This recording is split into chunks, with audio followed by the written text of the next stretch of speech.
All MPs are crooks. That's what a lot of people are saying, but actually, I don't really agree with them. What I think is that most MPs start out with a very clean slate with terrifically good intentions and just gradually get seduced into starting to claim a little bit for this and a little bit for that until eventually they end up on the slippery slope where, for example, we find a recent case of a politician, an MP, putting in a £5 expenses claim because he put £5 in a church collection. Can you believe it? Easily, actually. One of the outcomes from our recent political conniption has really been a tremendous amount of excitement and interest in the UK's political and electoral system. MPs have been running around like headless chickens, and the first thing they started to do was say, "Gosh, I'm sorry, I didn't know that I shouldn't have done this. I'll give the money back. Is that okay?" Well, I didn't really notice Ronnie Briggs doing that after he did the Great Train Robbery, and actually the amount of money taken across all those politicians is probably much more. Saying sorry, I'm afraid, just isn't enough. The reality is that giving the money back isn't enough. In fact, the truth is, and this is how I think many people feel, whatever you do isn't enough. You shouldn't have committed the crime in the first place, because let's face it, what these MPs have done is simply and straightforwardly a crime. It's defrauding the people who pay your wages, whether that's the government, whatever you like to call that, whether that's the population of the UK, whoever it is. You have claimed money that you know that you're not entitled to. That's illegal. It's a crime. You shouldn't do it. But if you do, you should pay the consequences. That's as simple as that. Of course, the legalities aren't anything near the whole point. The whole point, the big point, the most important point is that if people, whoever they are, do this kind of thing, how can we ever trust them again? How can we actually trust politicians not to do what politicians usually do, which is let the problems blow over and then start taking advantage again? Because that's what I think they'll do, and I'm sure in your heart of hearts that's what you think they'll do.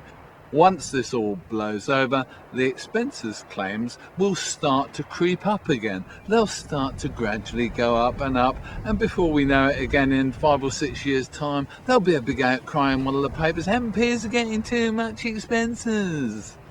So maybe after all this nonsense, it's time to actually take a proper look at our electoral system, at the way we're represented, and at what the people who represent us are paid. Because for a starting point on that issue, why do MPs get 2.5 times Britain's national average wage for a full-time employee? They earn £64,000 a year.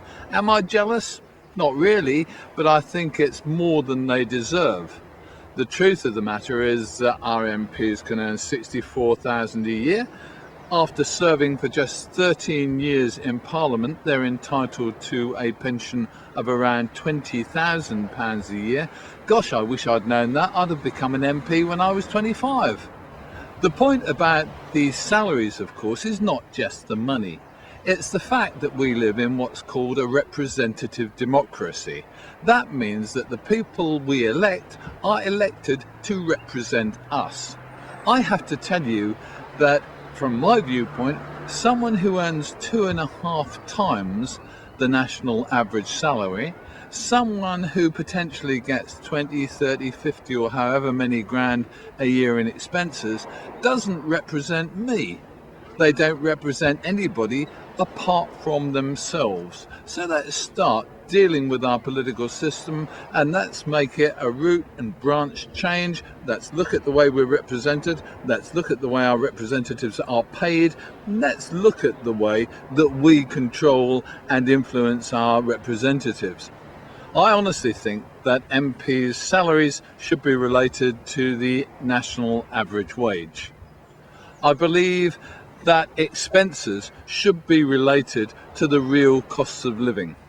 So in other words, maybe our MPs, if they live more than 50 miles away from Westminster, should have a second home, but that should be owned and leased to them by the government, effectively giving them free accommodation. It's not too important. If they live within 50 miles of London, well, they can catch the train and the tube just the same as anybody else does. Or maybe if they need to stay for an overnight for a late sitting, we can book them into a hotel. We don't mind, but I'm not going to fund MPs to have a second home that they can sell at enormous capital gains. Why should I? Why should you? As far as the rest of their expenses is concerned, you put in receipts for your meals that you need to have out, you put in receipts for your flights and for your train fares, and you put in receipts for your phone bill. All the other stuff is nonsense and advantage taking, which too many MPs have been doing for too long.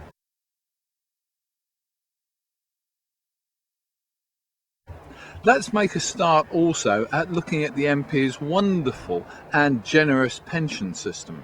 Did you know that if you were a sitting MP for 13 years, you could leave with a pension of $20,000 a year? Why do you think some of the MPs who have been demonstrated to be crooks are actually leaving at the end of this Parliament? It's because they don't care. They're leaving, they've got big pensions, they're laughing their socks off. I fully agree with David Cameron when he says maybe the police should investigate these cases, but what we really need to do is to say, hey guys, we'll investigate your expenses claims.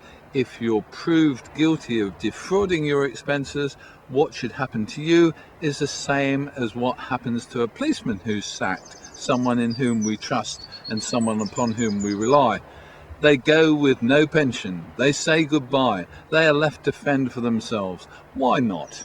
If you're proved to be a crook, why should you benefit in the end?